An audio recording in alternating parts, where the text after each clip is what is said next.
It was wintertime, and Christmas was approaching. I was 25 years old, and I was going to meet up with some of my friends who lived on the other side of the city.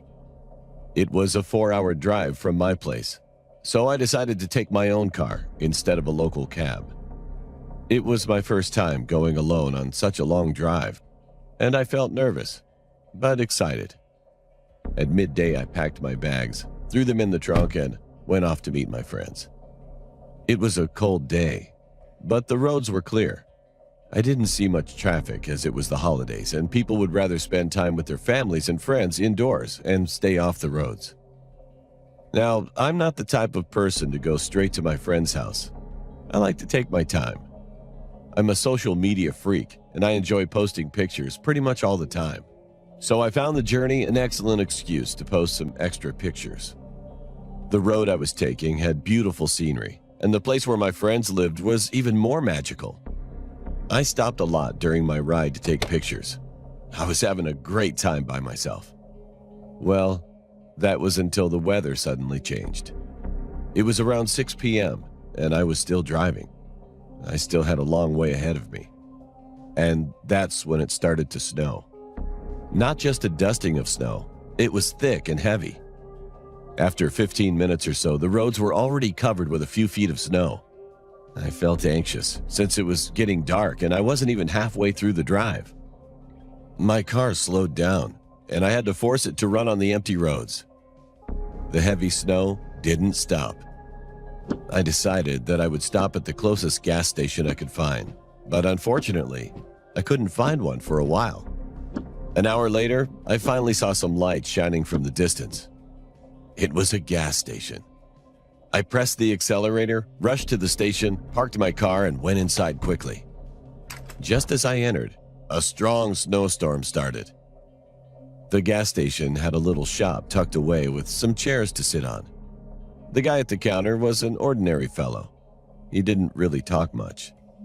He only asked me where I was going in such harsh weather. After that, I bought some chips and drinks and sat down in the furthest chair from him. It was night now. I sat, munched on my food, and scrolled through an Instagram. Then, suddenly, the shop's door opened.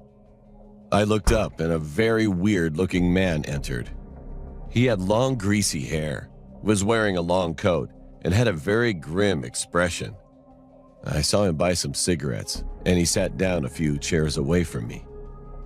He didn't look at me at all. At first, I ignored him, but then he started smoking. Since the shop was small and the smoke filled the air quickly, the shopkeeper told him to stop, but he didn't listen. He couldn't ask him to leave because of the storm, so he didn't say anything else. I, on the other hand, hated cigarettes. The weird guy was looking down, breathing very heavily as he smoked. It was as if he was breathing in my ears. So when he took out his 5th cigarette, I lost my temper and angrily told him to stop. He looked at me for a couple of minutes. His big eyes were red with anger, but then he smiled and stopped smoking. His smile was unnerving. I sat down again and distracted myself on my phone. Shortly afterwards, my friend called me, asking why I hadn't reached their place yet. I told him the whole story, and he said the storm would soon be over, and I shouldn't worry. When I hung up, I noticed the weird guy staring at my phone with deep interest. I was afraid that he was thinking of stealing it. But to my relief, after some time, he got up to leave. At the door, he stopped, looked back, and screamed loudly before running away, scaring the crap out of me and the shopkeeper. He didn't return after that. At 10:30 p.m., the storm ended, and I immediately left after thanking the shopkeeper. I went into my car, started it, and drove off. For some time, I drove in silence, but then I heard a noise. It sounded like heavy breathing. My heart rate shot up and my hands got all sweaty as the breathing sounded so familiar and so close. I looked through my rearview mirror and screamed. The weird guy from the shop was sitting in my back seat, smiling at me. I pressed the brakes very hard, got out of the car, and started running. I felt him running after me too, yelling at the top of his lungs. The road was empty, and I felt hopeless as I knew he was faster than me. I only looked back once to see him running like an unnatural being and holding a knife in his hand. I increased my pace, still wondering how on earth he got inside my car. I might have forgotten to lock the door when I first left to go to the gas station. But now, it was too late for regret. My life was at risk because some psychopath was after me. Then I saw some headlights at a distance. I started waving my hands like a maniac, screaming for them to stop. They did, and it turned out to be my friend. He had come to pick me up as he was worried since I was pretty late and thought something went wrong. I looked back, and I saw that guy was gone. I got inside my friend's car and told him everything. He called the cops, and they arrived shortly after. We all went to my car first and noticed some marks made by a knife in the back seat. The cops couldn't find the guy anywhere. After some investigation, they let us leave. I drove my car and my friend drove his car back to his place. The cops never found the guy, and to this day, I still wonder what would have happened if my friend didn't turn up that night. My name is Dan. This happened 3 years ago. I moved out of my parents' house once I started making a steady paycheck. I'm a plumber, and one day I had to go to someone's house to fix some pipes. There was a married couple and their daughter living there. Their daughter was 22 at the time. She was 6 months older than me, and her name was Amanda. While I was working, she was talking to me, asking if I was single and stuff like that. And to be honest, she seemed pretty cute. We exchanged phone numbers and eventually started dating, and she even moved into my house. We were 3 months into our relationship, and stuff started to get out of hand. She was always getting mad and annoyed so easily. She always started arguments, and so on. This began to happen all of the time, even in public, which was incredibly embarrassing. One day I had enough, and I had to break up with her, and I told her to leave and never come back. Amanda was pretty pissed off when I said that. I just ignored her when she was packing her stuff. She finally left, or so I thought. After that day, she would always show up at my house, harass me, throw rocks at my window, and so on. I'd called the cops many times, but she was gone by the time they showed up. About a month later, when I came home from working, I would find her in her house, yelling at me to come back, or I'd find writing on my walls that would say, "Come back, or I'll kill you." The writing eventually went from pencil to marker, and then her own fucking blood. And Jess, I'm being serious when I said blood. That bitch carved my name a bunch of times into her arms and legs. She only got into my house because I forgot to take the house key back from her at the time. In hindsight, I'm such an idiot, I know. That psycho knew where my parents lived and showed up to their house during the night. My mom almost had a heart attack when she woke up to the sound of a knife being tapped on the window glass. When she woke up, she saw Amanda standing there, staring at her while psychotically smiling at her. Amanda did a lot, which really pissed me off, so one night, I decided to stay overnight at my parents' house. It was about 2 in the morning when I heard a tapping noise in the window next to me. I turned and saw Amanda staring right at me. Her eyes were wide open and red. She had bags under her eyes and a huge smile. I went outside and started yelling at her to stay away from me and my family, but she screamed at the top of her lungs and charged at me with a knife. I punched her right in the face, which knocked her out. I called the cops and made sure Amanda didn't wake up while they were arriving. The cops came quickly while Amanda was knocked out. They found my house key on her, and she was arrested and eventually sentenced for a long while. After Amanda was sentenced, my parents and I moved out of state because we'd like to stay as far away from Amanda as we possibly can, because she will eventually be released.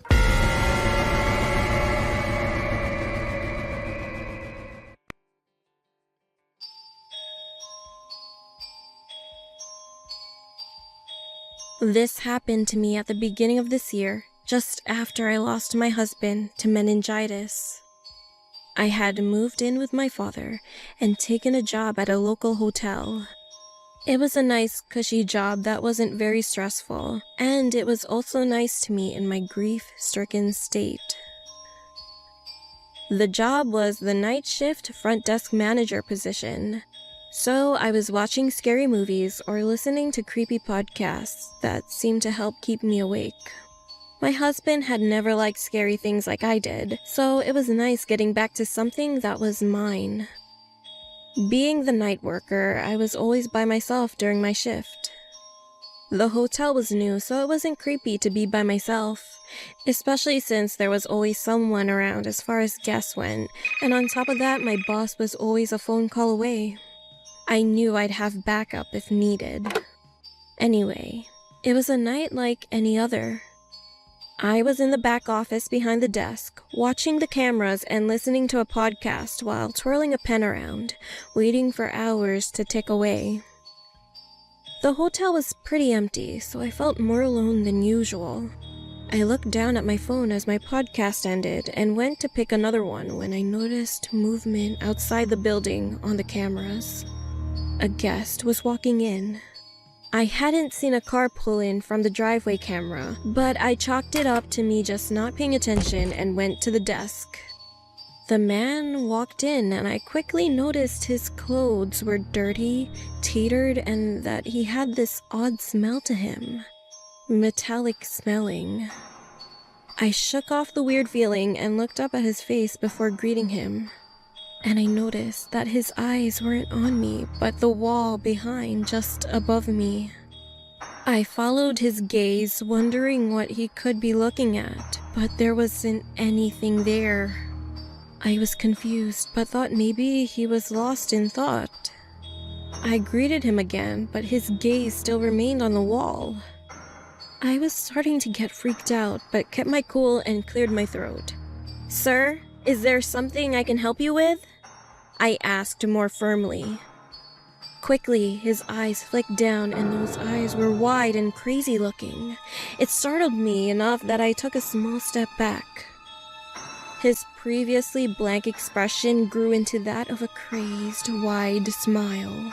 He was missing teeth, and the second his lips parted, I could smell his rotten breath. It made my stomach churn. Before I could open my mouth, I watched his eyes slowly creep up and down my body, as if he were undressing me with his eyes. Then his eyes moved to my hand, and his smile faded into a hate-filled glare. His eyes were on my wedding ring. Well, yes, I still wore it, as I wasn't ready to give it up yet.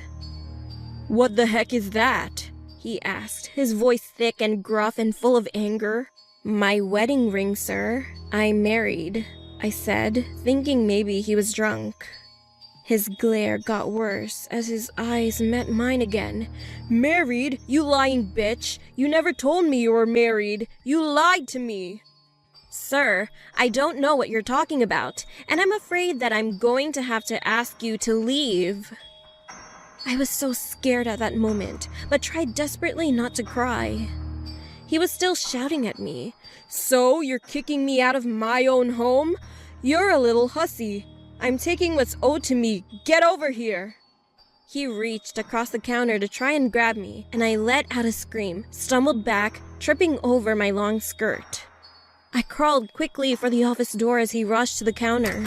He grabbed my shirt, tearing it down the back as I went to slam the door shut, and I slammed it on his hand, making him scream in pain as I heard the bones break. As he let me go, I managed to finally shut and lock it before going into my boss's office. And as I dialed 911, I could hear him screaming at the office door, kicking as hard as he could to get it open. The operator stayed on the phone with me until the cops arrived.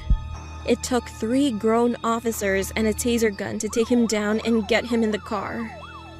When everything was safe, I was sat down for a statement, and my boss and father were called. As my father was getting me into his truck, I heard an officer say that the man was a highly wanted man from Florida who had escaped a psychiatric facility. After he escaped the facility, he went looking for young brunette girls who were heavyset like me, or rather like his late wife. He had killed her and cut out her eyes and breasts, and done the same to 2 other girls in Alabama, so I could only guess he planned to do the same to me. Thank God for strong deadbolts and all of the police officers.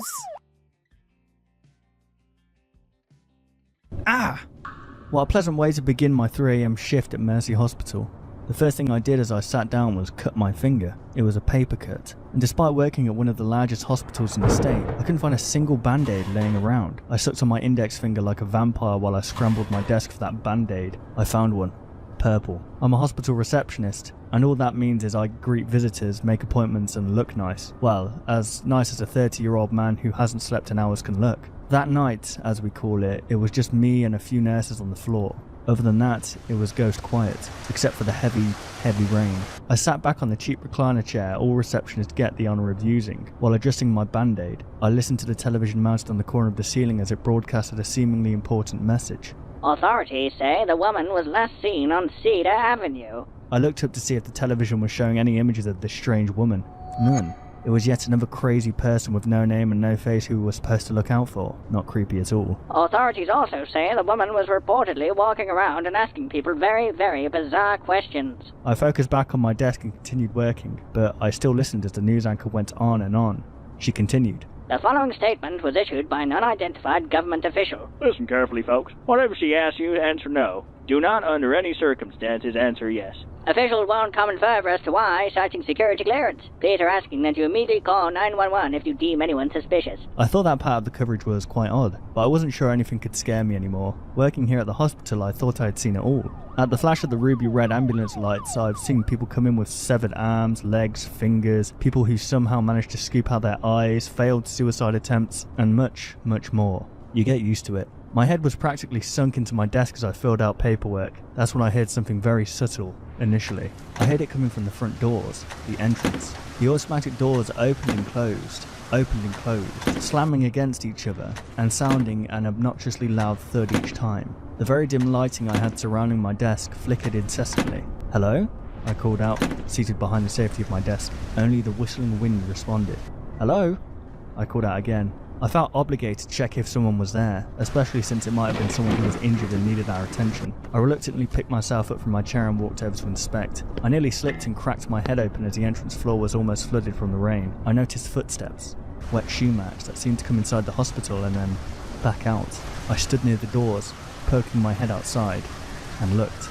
All I heard was the distant sounds of sirens and honking cars. The rain poured harder. The peace and quiet was disturbed within moments of me sitting back down. The automatic doors started again, opening and closing, slamming shut, and letting in more rain as they did. But this time, I heard gentle footsteps make their way towards me, tapping closer and closer. Someone slowly emerged from the darkness between the entrance and front desk. A woman with drenched black hair approached, wearing a dark brown raincoat and a pair of boots that were too large for her toothpick legs. Her face was inundated with wrinkles and wet makeup. Her black eyeshadow smudged. Despite the heavy rain outside, she didn't seem to have bothered wearing her hoodie. Hello, how can I help you, ma'am? She didn't respond. She looked around, scanning and observing an unimpressive hospital. Is there something I can help you with?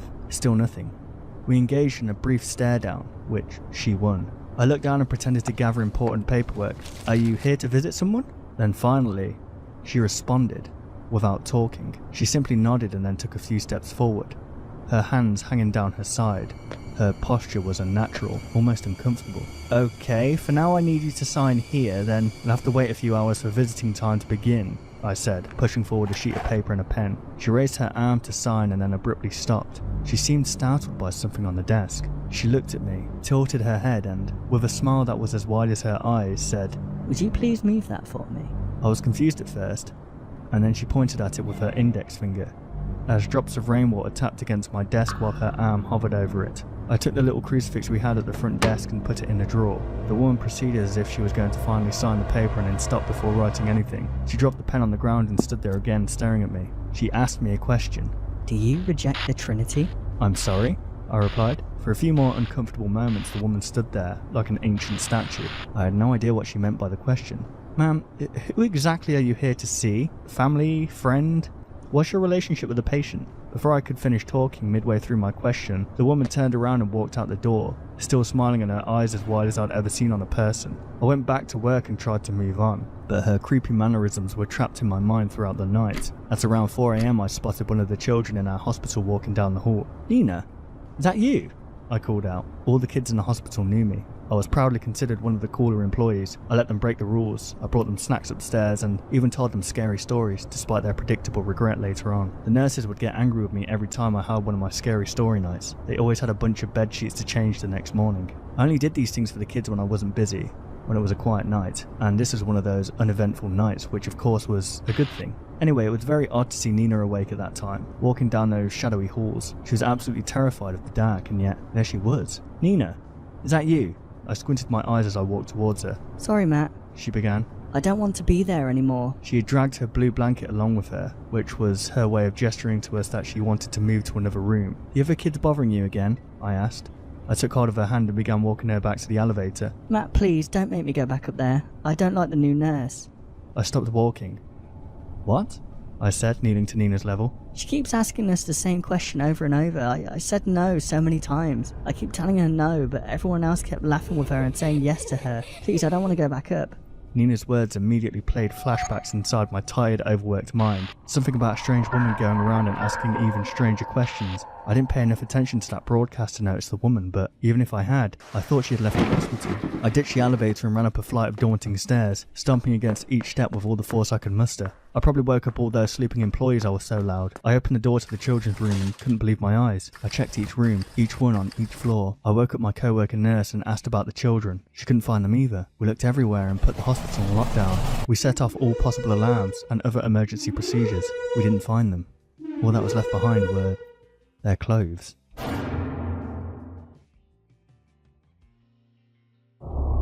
This happened a couple of years ago. One night, my mom decided to hang out with her friends at a casino, and my dad was at work. So my two older sisters and I were home by ourselves. My sisters were 14 and 15 at the time, and I was 11. After my mom left, it was pretty exciting to be home by ourselves. But an hour later, it got boring. So we decided to play a game. We ended up playing hide and seek. At that point, I was a bit scared because it was 11 p.m., almost midnight. But then I kind of brushed it off since I thought my dad would come home soon. I didn't want to admit that I was scared. Also, I don't want to be home alone, so I decided to play. "Let's just play hide and seek in the backyard," I suggested, but she refused. "There are no hiding spots back there. Let's go to the forest," my sister said. After my sister said that, shivers went down my spine. But anyway, we stepped into the forest that's nearby. "Go count," my second older sister said to me. I decided that I had to be brave. My other sister gave me a blindfold. "What is this for?" I asked. "Put it on and try to find us," my sister said. While my sisters used flashlights to find a place to hide, I put the blindfold on and then counted to 30. When it was time, I said, "Ready or not, here I come." After walking around, touching every tree I walked by, 10 minutes had already passed, and I still hadn't found my sisters. Even while I was walking on this trail, I could barely see anything, so I tripped on a twig and fell. My clothes got dirty and my knees started bleeding. But I had no choice. I got up and walked around some more. I came across a tree and knew I finally found something. It felt like a person. "Haha, found you," I said. I then heard my sisters walking by behind me, saying, "Hey, how did you not find us yet?" At that moment, I froze. I took off my blindfold slowly and saw an old man sitting there smiling at me while holding a knife. "Can't I play with y'all?" he asked, with a cracking voice. He wore a dirty shirt, and his hair seemed like he didn't shower for a long time. My sisters and I screamed and started running out of the forest as quickly as we could. While running, I looked back and noticed the man chasing after us while holding the knife, swinging it in the air. He was laughing like a mad person. I've never felt that kind of fear before. But after running for a while, the old man couldn't keep up. He stopped running, stared at us, and then he turned around and went back into the forest. We got closer to our house, and then we saw our dad pulling into the driveway. We ran to him and told him what just happened. He was shocked, so he called the police immediately. The police went to the forest and they searched those areas for a few hours. After a while, they found and arrested the old man. The next day, we learned that the old man killed 4 female children and dumped their bodies in the woods. All the local news stations were covering the incident. When I heard that, I felt sick to my stomach. I am glad that we are safe, but now I pray for the 4 souls of the children. May they rest in peace.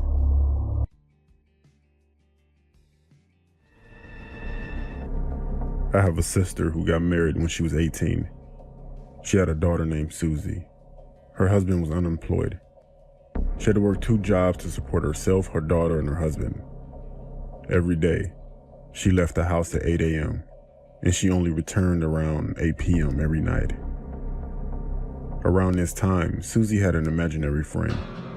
She told my sister it was a little girl named Jessica. Susie would talk about her all the time. My sister even overheard her talking to Jessica. It creeped her out, and after a while, she told Susie she was forbidden to talk about the girl. We weren't allowed to mention Jessica when we came over to visit. One day, Susie told her mom, "Jessica is mad at you because you don't believe she's real. She comes to play with me when Daddy closes the closet door after you leave, and he lets us out before you come home." My sister had no idea this was happening. Her husband was supposed to be watching Susie during the day. Instead, he would lock her in the closet with a box of cereal and leave her there all day. When my sister discovered what was going on, she kicked her husband out. The poor little girl spent so much time all alone, locked in a closet, that she had conjured up an imaginary playmate for herself. My sister divorced her husband and got custody of Susie. She decided to move out of the house they were renting. When the moving van came, the old man who owned the house came over to help them. He was talking to my sister and said, "I was always worried about your little girl on those basement stairs. My granddaughter fell down those basement stairs and broke her neck. She died in front of the closet down there." When she heard that, my sister got the chills. "What was her name?" she asked. "It wasn't Jessica, was it?"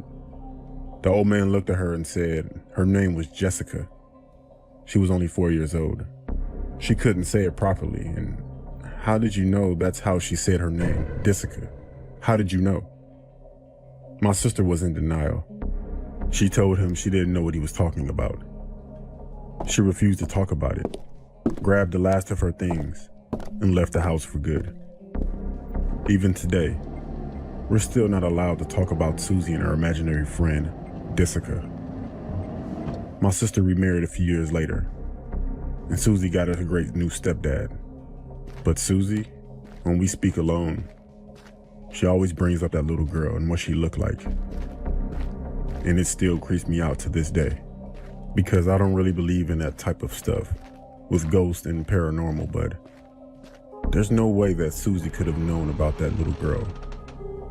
But who knows? Maybe they are real, and maybe not.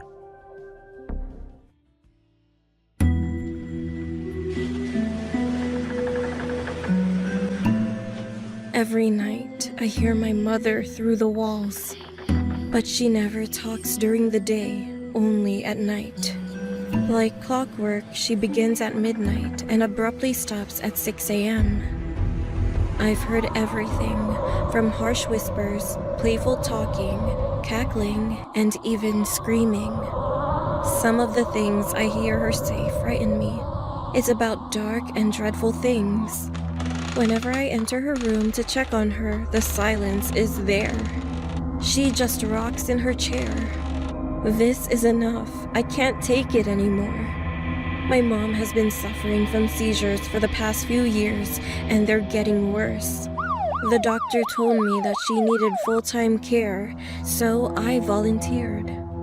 Even though she has always been estranged and I hadn't seen her in a decade, I knew she needed me. So I kinda thought it might be my last chance to stay with her. But it's gotten too much. She scares me. She doesn't even eat. I've tried and tried, but she doesn't open her mouth. I've tried to get her out of her bedroom, or at least out of her chair, but she gets aggressive. So whenever she needs a bath, I bathe her right where she sits. She just rocks in her chair, mindlessly smiling at her closet.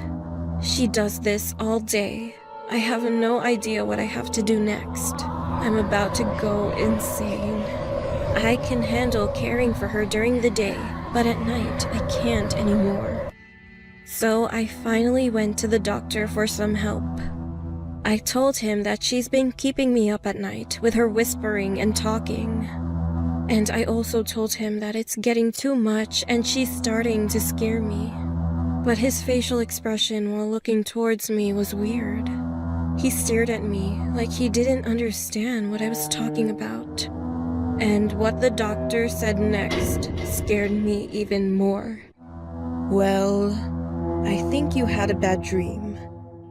Your mother bit her tongue off a few years ago. She can't talk at all.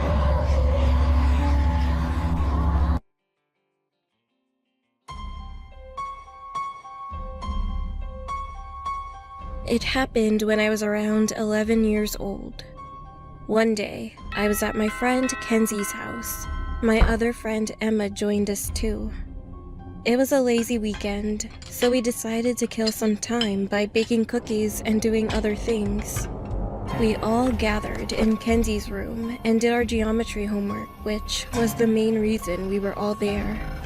But soon after, we got bored doing it since we were young teenage girls. So we jumped on the bed, watched YouTube and Netflix, and told each other scary stories. The one I'll never forget is Kenzie's story. She told me a story that kept me paranoid for the rest of my stay at the house. She told us the owner of the house was found murdered in this house, and she sometimes feels like someone lives in her closet. A few hours later, Kenzie's parents said that they were going to a party and wouldn't be back until 6 in the morning.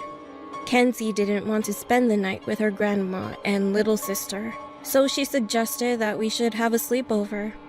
It sounded like a great idea, so we just called each of our parents, and it took a lot of convincing to have the sleepover. When we got permission, we all changed into Kenzie's pajamas, got in bed, and watched something scary. It was almost 8 p.m. Kenzie's room was so messy, it almost looked like a pig's pen, so we decided that we would record a time-lapse of us cleaning. We were in the middle of cleaning the room when the doorbell suddenly rang. It was our pizza delivery. We all forgot to turn the camera off and left to eat. We just sat in the living room, ate, and talked for a while. After we finished eating the pizza, we went back to her room. I realized that we left the camera on. But as I reached to grab my phone, I felt something. I was anxious, even though her room was very silent.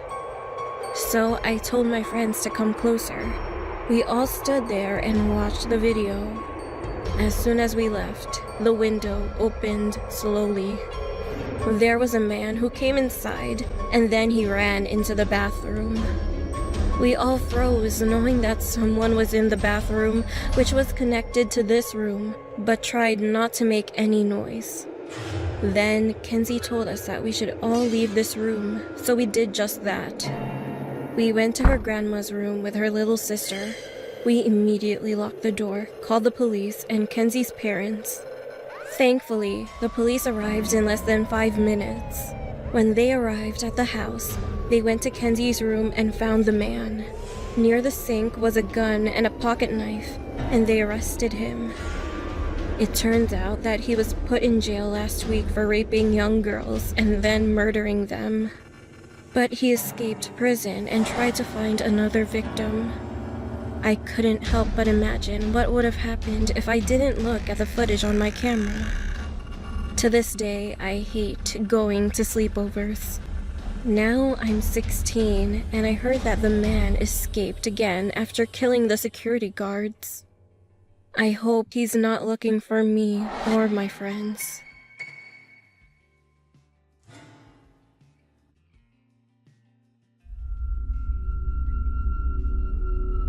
This story takes place in South Africa, my home country.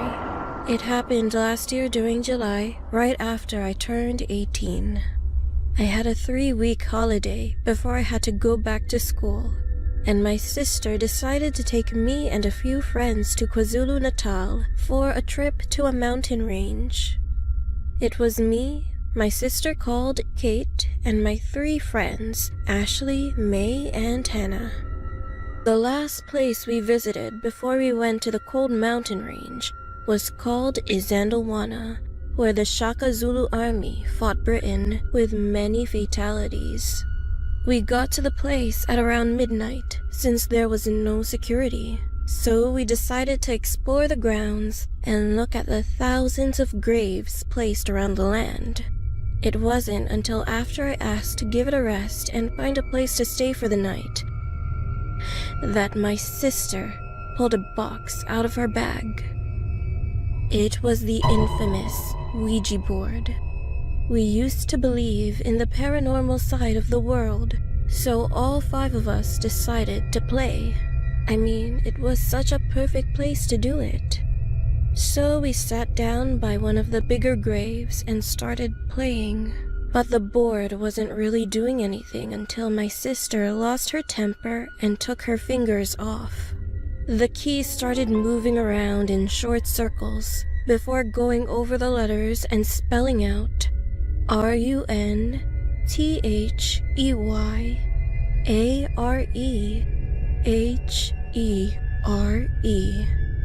Run. They are here. At first, we were all kind of laughing. We weren't really scared because we'd had a crap ton of alcohol before playing the game and thought it was one of the girls doing it. However, all of a sudden, Ashley stood up, cried out in pain, and she claimed something was stabbing her. "Help! Help me!" she screamed, so we immediately stopped playing and went to help her. When she lifted up her shirt, we could see a long and deep scratch that went from where her heart is down to her stomach. We were all shocked, so we left the place in a hurry since the nearest clinic was over an hour away.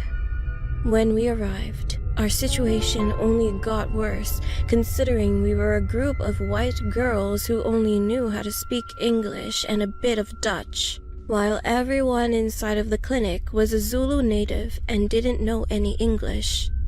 We couldn't get my friend any help, since neither we nor the nurses understood each other until we lifted up my friend's shirt to show them the wound. We felt so stuffy, and eventually one nurse sterilized her and bandaged her up. However, surprisingly, the next morning when we woke up inside of my sister's van, she was no longer wounded, and it was as if the event didn't even happen. Someone later told us that it might be a Zulu trademark to cut their enemies' hearts from their gut in respect of the body they had killed, preparing them for the afterlife. But who knows? Now, over a year later, none of us truly know what happened. I go to university, and they are still my only friends.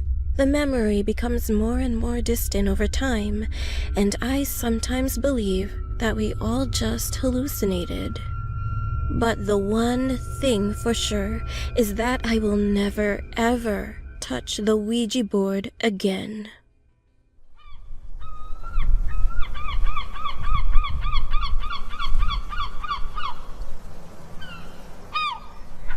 This happened to me last summer.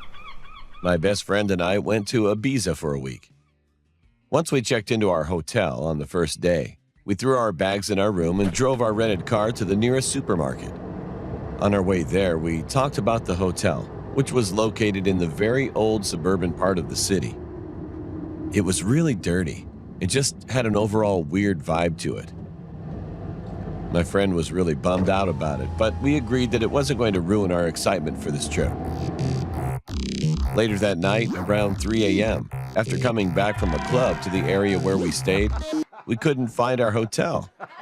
We were completely drunk and probably walked around the streets in circles. My friend laughed a lot, stopped, and then pointed at a tall garden fence. Through it, we saw the hotel building. It was right behind the garden, so without putting much thought into it, we tried to climb over the fence. My friend managed to succeed, but I fell and hurt my right leg quite a bit. He helped me up, and we stood in the middle of a bunch of green bushes. "What the?" my friend murmured all of a sudden. I looked up, and there were a bunch of tombstones. We were standing right between two walls, and at the end of the walls there was a small chapel. The door was wide open, and from a distance, we could see that it was full of lit-up candles. I was about to ask my friend why the lights were on, but that drunk idiot suddenly started to laugh and walked toward the chapel with big, awkward steps. Due to my injured leg, I couldn't really catch up with him. I almost felt like puking, so I looked down for a moment, and when I looked up again, he was standing inside the chapel. I took a few more steps and stopped as I saw his face look completely gray. "What's wrong?" I asked, but he gave me no response. Suddenly, he raised his hand and signaled that I should back off and be quiet. He leaned his face a bit forward, as if he was trying to see something in the room. At that point, I was really scared, so I just took as many steps back as I could while still looking at him. Then, I heard something. The sound of footsteps, maybe 4 or 5 people, was directly in front of him. He immediately turned around and started to sprint as fast as he possibly could while yelling, "Run! Run! Go!" I could hear the footsteps getting closer and closer, and whoever was chasing me was yelling some words in Latin. My friend caught up to me just as I was about to climb the fence. He helped me out and gave me a push forward.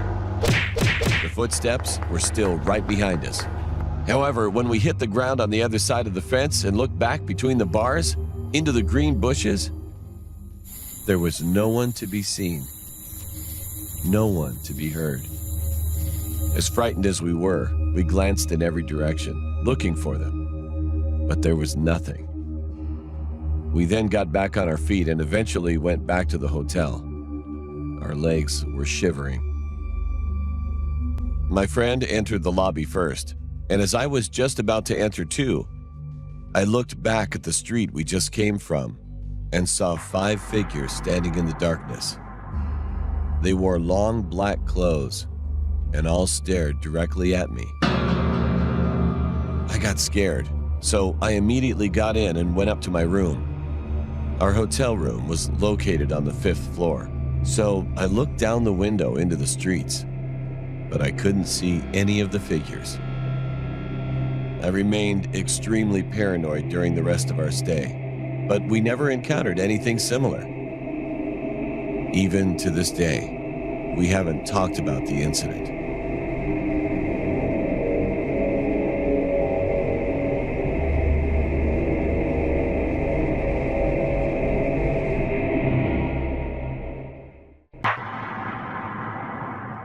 This happened about 4 years ago, in December of 2015.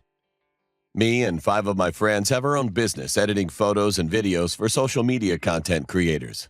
And because of this, we tend to have a lot of spare time on our hands. We used to go on road trips to a local lake that has a few nice spots to camp at, and a ski resort. We usually went there on our days off. One week, the 6 of us finished all of our projects early, so we had a few days off. We decided to drive to the lake. I won't be using their real names for obvious reasons, so I'll call them Kevin, Steven, Brittany, Katie, and Josh. Katie and Brittany rode in Katie's old sports car, and Steven and I rode on our motorcycles. Usually, Kevin and Josh took Steven's Jeep. But on this trip, Josh had just bought a new Sprinter van, which the previous owner had converted into a two-person camper, so Kevin decided to ride with Josh. When we arrived, we skied, had some really delicious camping food, and listened to Josh brag about his new van. It was a pretty normal trip. On the last day, we all packed up to head home. About 2 hours into the trip back home, we were a little hungry, so we stopped at a gas station to grab some snacks. We all parked our vehicles outside and went into the gas station together, which was kind of foolish. We were in there maybe 4 or 5 minutes, and the car's door was left open the whole time. When we came outside, we had a huge shock waiting for us. Josh's van was gone.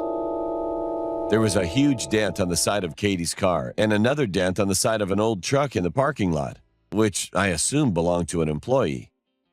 We were so panicked at that moment, so we immediately called the police. But since we were a little off the grid, the police took 15 minutes to arrive, and by then, we knew the chances of them being able to find Josh's van was slim to none.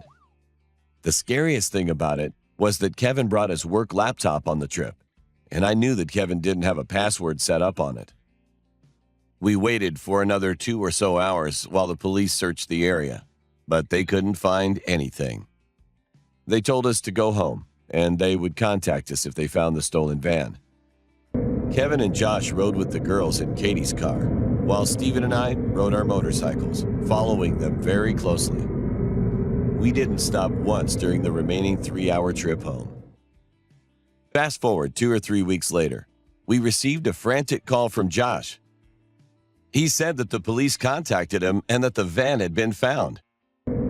All 6 of us showed up to see the van, and the van had somehow been rolled on its side and was left in a ditch near the highway, about an hour from where it had been stolen.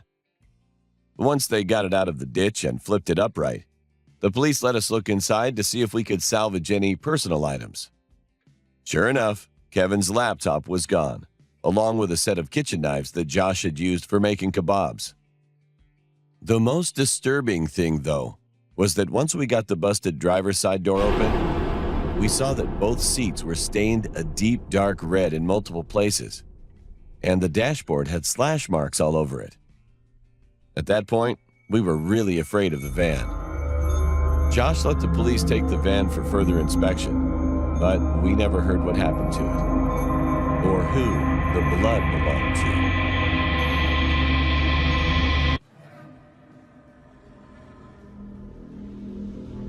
My name is Louis, and I live in Switzerland. This story happened 5 years ago during the winter holidays.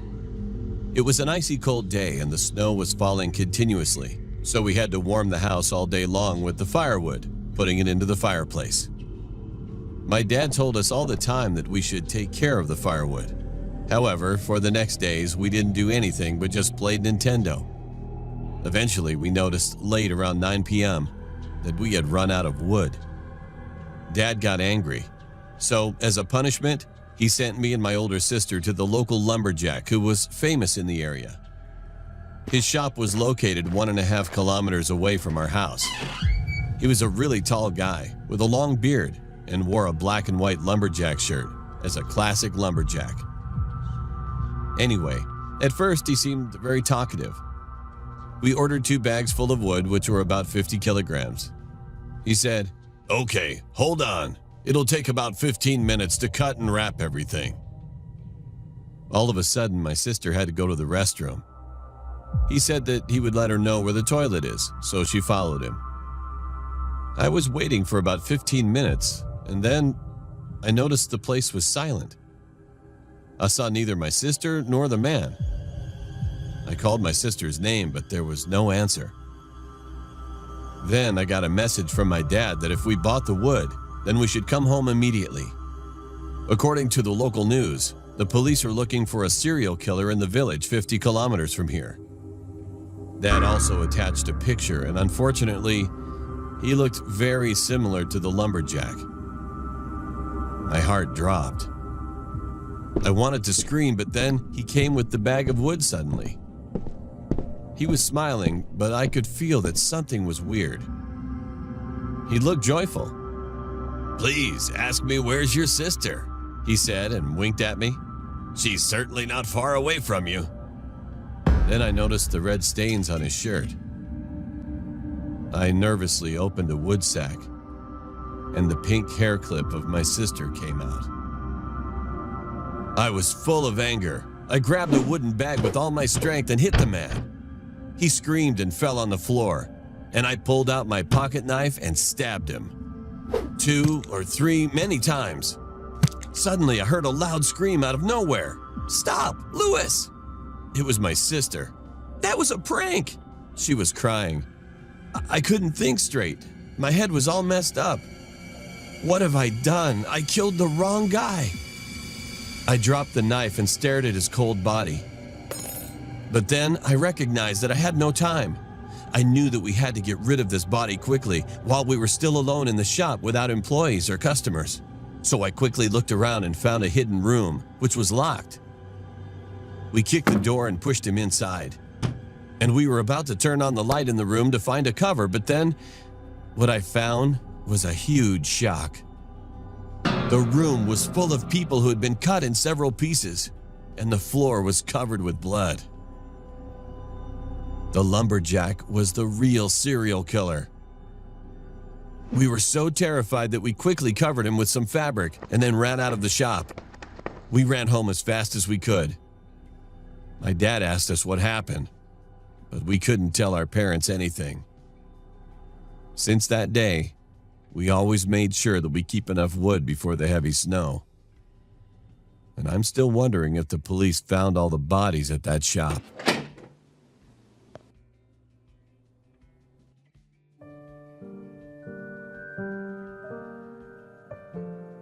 My name is Melanie. This happened when I was 6 years old. In 1989, I lived in San Bernardino, California. One night, after watching my favorite TV show, I decided to sleep with my mom. I used to sleep alone, but somehow I went to her bed and she smiled at me. While I was sleeping with her, I had a dream that I was at a park. It was sunny, and there were a lot of big trees around. I was in the car, and my mom was standing on the corner of the sidewalk. I struggled to open the door, but it didn't open at all.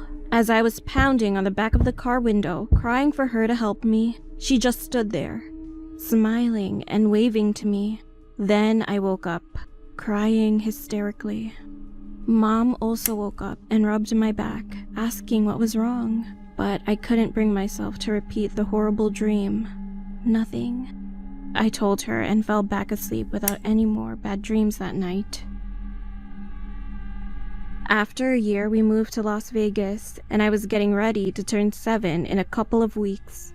My older brother, sister, and I went to the airport to visit my aunt who lives in Washington for a while. After finishing check-in, we went through security and got ready to board the plane. When I looked back at my mom, she was smiling and waving at me. It was the same way as in my dream. I couldn't dismiss the weird feeling during the flight. But despite the anxiety, we eventually arrived at my aunt's house peacefully. We were about to have a big party since my birthday was coming. And on my birthday, my mom called to greet me and said that she loves me. That was the last time I ever heard her speak. Everything was alright. I was so happy at the time. I was waiting for my mom to come over here and spend time with us. A few days later, my uncle told us to sit down in the living room, as he had something very important to tell us. I noticed that my older sister was sitting in the corner chair and was crying quietly. He proceeded to tell us that my mother was no longer with us. At first, I couldn't understand what he was saying. He then told us that she died from a car accident. There was nothing more devastating than that day. Everybody in the living room was crying with such piercing sadness. Now I've grown up, but I still have dreams of my mom smiling and waving at me. I hope this story urges whoever is watching this video to cherish your loved ones, because it could be the last day you see or speak to them.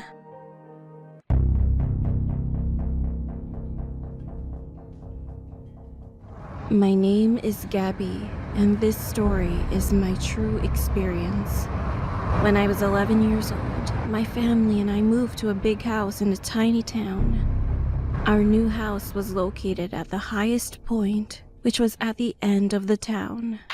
When we bought the house, the owner explained to us that his wife had just passed away due to cancer, and that the house was very precious to her, so she never wanted to sell it.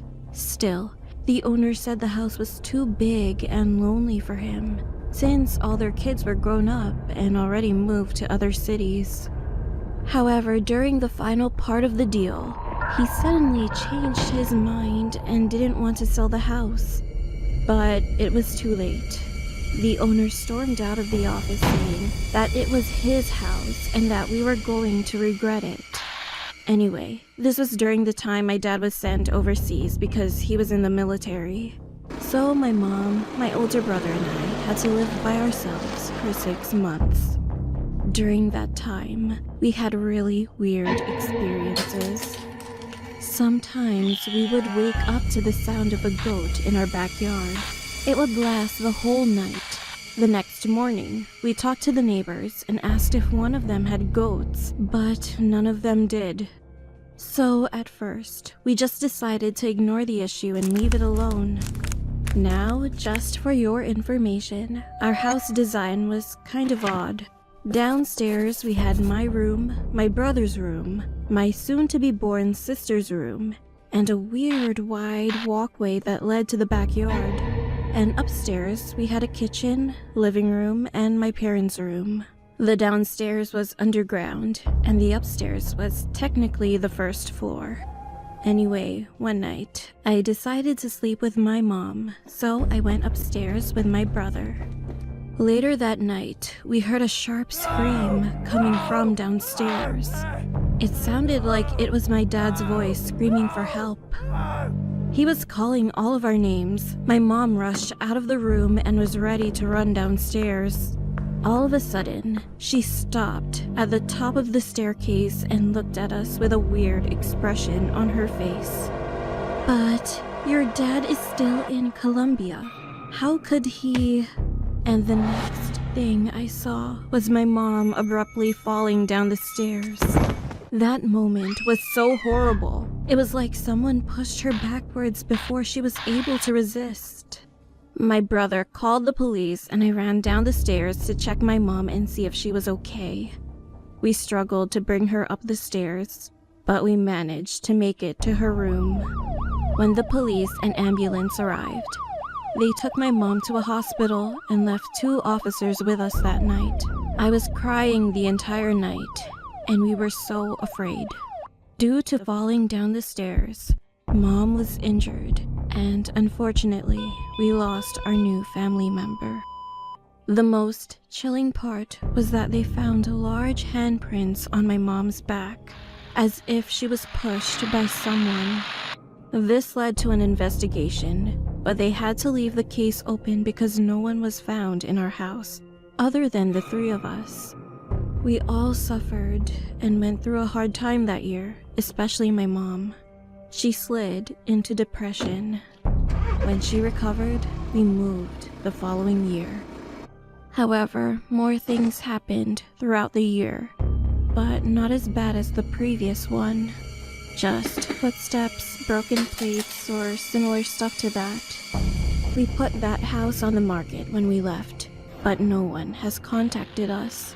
One thing is for certain. I hope that we never have to go back to that creepy house again. I really, really don't want to go back.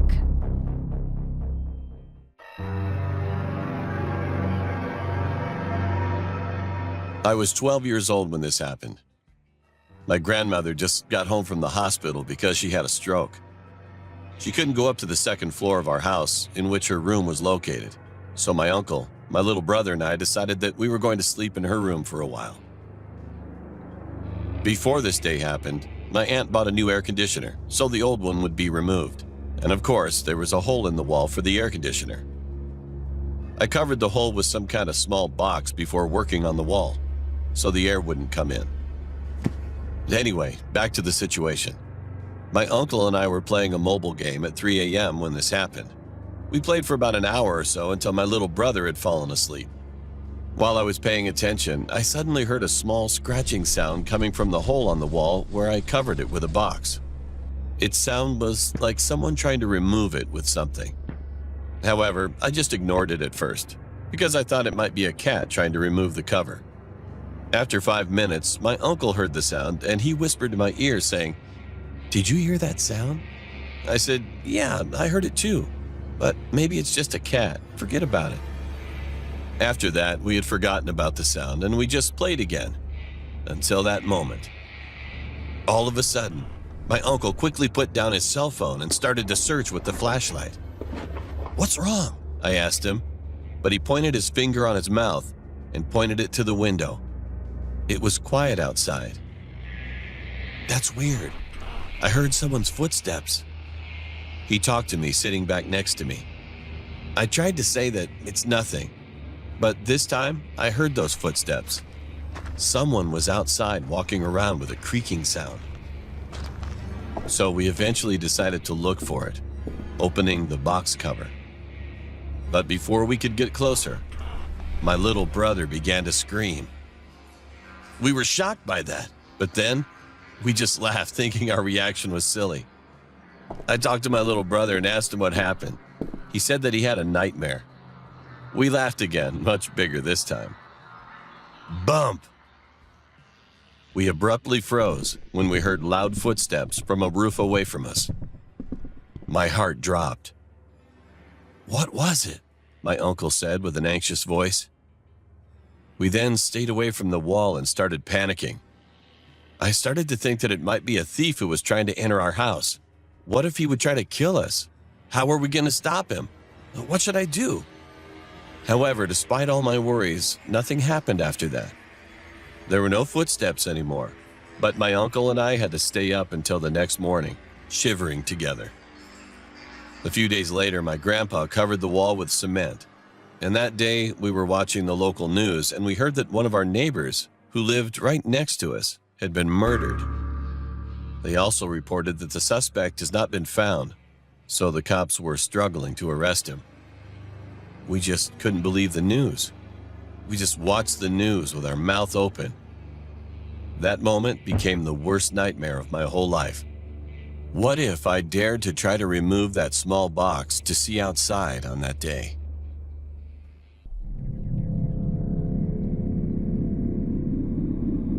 When I was 14 years old, we traveled to Jeddah for a few days. On our way back, it was just past midnight, and there were almost no cars around on both sides of the highway. My mom, dad, and I were chatting and laughing at each other. However, we just ran out of topics soon, and I decided to lie down in the back seat. At that moment, I heard a loud bang and passed out for a few seconds. When I got my senses back, I tried to sit up, but the car felt like a roller coaster, so I struggled a little. When I finally sat up, I grabbed the shoulders of both the driver and passenger seats. And then, looking out through my window, I realized that the car was on mid-air floating. When the car dropped, the front bumper dismantled and slid past the right windows of the car. What makes the matter worse, our car did not stop for us. It just started to run at a very high speed, and my dad and I freaked out due to the situation. My mom was insisting him to stop the car as soon as possible. I could see that he was trying, but the car wouldn't stop. Fortunately, we stopped at the fast lane of the highway, and there was a gas station on the other side of the road. We rushed out of the car and realized that our front left tire burst, and I could see that there was still no cars anywhere. The road was totally empty. My dad was bleeding from his nose injury due to his first hit on the steering wheel when the tire burst. When my mom went back to check to see if he was all right, I suddenly started to have an eerie feeling. At that very moment, I could feel that part of the illumination from the gas station seemed to get dimmer. Lifting my head, I scrutinized in the woods behind the gas station. And then, two dark, gigantic figures were standing there and staring at us. I thought I was hallucinating, but those figures were literally standing there. Although I couldn't see their faces, I could surely see the silhouettes and those piercing eyes. Also, their sizes were absolutely abnormal. I stood there in fear. I couldn't even think of calling out my mom, saying, "Look over there." Then those two figures slowly walked away to the woods and disappeared. After those things walked away into the dark, the brightness of the gas station seemed to be back to normal again. And then, the cars on the road started to pass on both sides of the highway. It was like a moment of nightmare. We finally called the police, and not long after, 3 police cars arrived.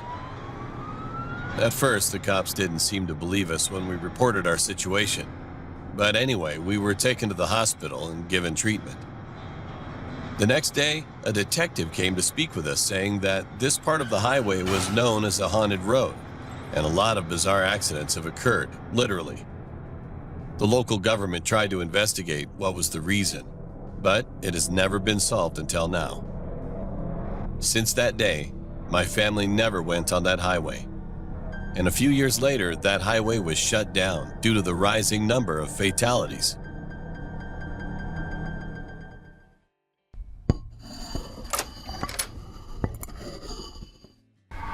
This happened to me a couple of years ago. My family and I moved to a new house. It was quite old, and it had been sitting empty for at least 15 years before my family decided to buy it. At first, I was just happy that we had a new house, but after that, I had some weird experiences. My room was right across the bathroom, and at night, I would hear strange noises coming from it. Actually, if you listened more carefully, it sounded like it was coming from the walls. But when I finally got enough courage to walk towards it, the noises always stopped. Not much later, I got used to the sound and eventually stopped being scared of it. But that wasn't a problem compared to other things. My stuff started to go missing, like my clothes, underwear, and even one of my pillows. Sometimes I yelled at my little sister, since she often came into my room. I thought that she probably stole my stuff, but whenever I got mad at her, she said, "Why would I take your underwear? I'm not a thief." Eventually, I couldn't find my stuff. Even worse, our food also went missing, little by little. My family and I felt uneasy. One night, I was laying in my bed about to go to sleep, and as I rolled over, I saw a figure in front of my door. That sent chills down my spine, so I rubbed my eyes and it was totally gone. I thought it was just my imagination, but after that, I started receiving little notes on my bedside table when I woke up. "Pretty, I see you," and other weird things were written on it. However, I figured that my sister was trying to scare me, so I just ignored it. And that day became the most terrible memory of my entire life. One day, my dad and I were fixing up the bathroom. Because the entire house was pretty old, we were repairing the inside of the bathroom first. As we were tearing the tiles of the wall, Dad took the huge mirror off, and at that instant, I screamed. There was a little room behind the mirror, and there I found my stuff and even my underwear, along with empty food wrappers. We couldn't believe what we just saw, and Mom immediately called the police. They arrived pretty fast, and when they inspected that tiny room, they found out that there was a man who had been living in it for at least a couple of months. But he was not there, so the police promised that they would search for him outside. After that, we demolished the room, and since I turned 18 years old, I moved to my college nearby and got my own apartment.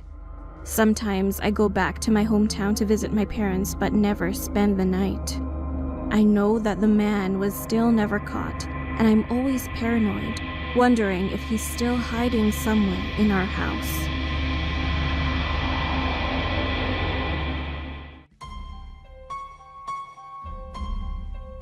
It was Friday the 13th. I was walking home from my friend's house. It wasn't a long walk, maybe 5 minutes. As I got to my door, I realized I didn't bring my keys when I left my house. I took my cell phone out from my pocket to check the time, and it was 7:30 p.m. My parents usually don't get back home from work until 8:45 p.m. So I decided to walk to my grandparents' house, which is only about a 10-minute walk. As I was walking down the street, I saw a shadow behind me. I turned around, but no one was there. My heart started racing, and I started to speed up. Then I saw the shadow again, following. I turned around again. Nobody was there. I was kind of scared at that time, but thankfully I was getting closer to my grandparents' house. I texted my grandma and told her to wait outside the door for me, and she replied with an okay. When I turned the corner, I could see the house and my grandma standing there. I started to feel calm again, like nothing was going to happen to me. But I was wrong. As I was about to cross the road to get to my grandma, I was suddenly pulled into an alleyway. One hand covered over my mouth and another hand was around my body. With such an abrupt attack, I couldn't get my scream out. I looked down and I could see a very dark, black hand with long, pointy black nails. Lots of cuts and scratches were all over his hands. Its face was getting closer to mine, and it smelled like dead bodies. When I looked next to me, I could see a little part of its face. It was pale white with a tint of gray. I could tell that it was not from here. It was something that we should not know. Tears were flowing down my face. After being dragged through the alleyway, I was dropped onto the ground. When I moaned in pain, that creature stood over me, breathing into my face. Now I could clearly see its face. It had big black eyes, a big open smile with pointy white teeth, and a long red pointy nose.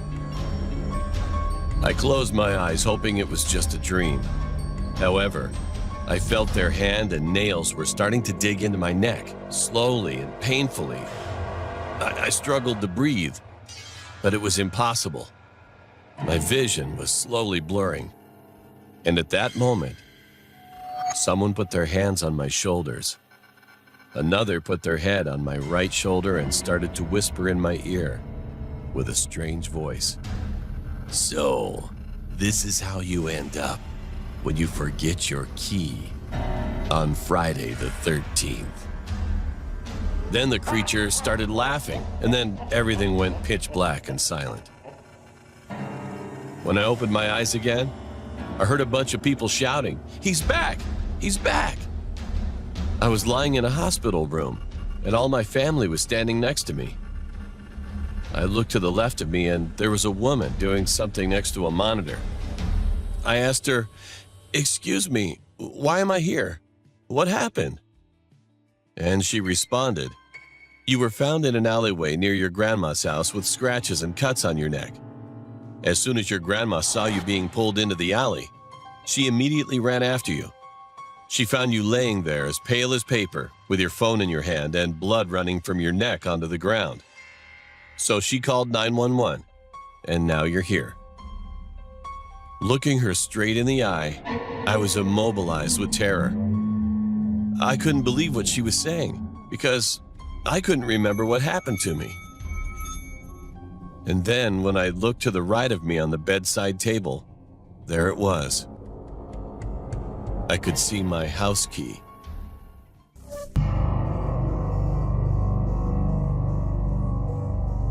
My name is Caitlin. This incident happened when I was 14 years old, and I will never forget this memory. One day, I was at home alone at my house. My mom was still at the office late at night, and my two siblings were at my grandparents' house, which was kind of far away from my home. At first, I was just enjoying my time alone, watching Netflix and doing some fun stuff. However, after a while, I got pretty bored, so I decided to invite some of my friends over. I asked my mom for permission and then called my friends to invite them over. A few moments later, while I was waiting for them, I heard a loud bang upstairs. I was sure that there was no one else upstairs. So I stood up and looked up the stairs with an anxious look on my face. When I was near the stairs, I could see that one of my dolls had fallen. I picked it up, and when I straightened my back, something caught my attention. A little girl was standing upstairs. Well, I could feel that she was staring at me, even though I couldn't see her face clearly due to the darkness. I was terrified, and then someone rang the doorbell. I ran to see who it was, and luckily, my friends had arrived. Thank God, it was a moment of relief that my friends came over at the right time. Soon I got my mind off of the girl I saw. We sat down in the living room and had fun talking with each other. An hour later, one of my friends suggested that we should take some pictures together, so we gathered around one another. We took several selfies while laughing and chatting. Later, as we scrolled through the pictures, we found something. There was a little girl standing behind our couch. What made us even more terrified was the fact that she had no face. I mean, her face was just an empty darkness. No eyes, no nose, and no mouth. Being terrified, I told Cassie to delete that picture right away. However, she said that something was wrong with her cell phone. I snatched the phone out of her hands and tried to delete it. But no matter what we tried, we couldn't delete the picture. Then we heard loud thumps. It sounded like someone's footsteps were coming from upstairs, and our light was flickering on and off at the same time. We thought that we couldn't stay inside anymore, so we rushed outside in a hurry. One of my friends, Christina, suddenly pointed at my bedroom window and said that there was someone in there. I raised my eyes up and followed her finger, and there she was. It was the same faceless girl we had seen in the picture. My friends and I screamed. I called my mom and explained everything. My mom couldn't believe what I told her, so she made me calm down and said that she would be home in 5 minutes. After she arrived home, she searched the entire house, but she couldn't find any trace of the girl. I hoped that it was just our imaginations. However, we soon decided to move out of the house because I kept seeing the girl after that incident. We finally moved, and from then on, my mom never wanted me to be home alone, so I always stayed with my siblings. I still have no clue why the girl haunted me, but I think it was because she wanted us to get out of the house. Well, I'm just glad that I don't see that girl in my new house.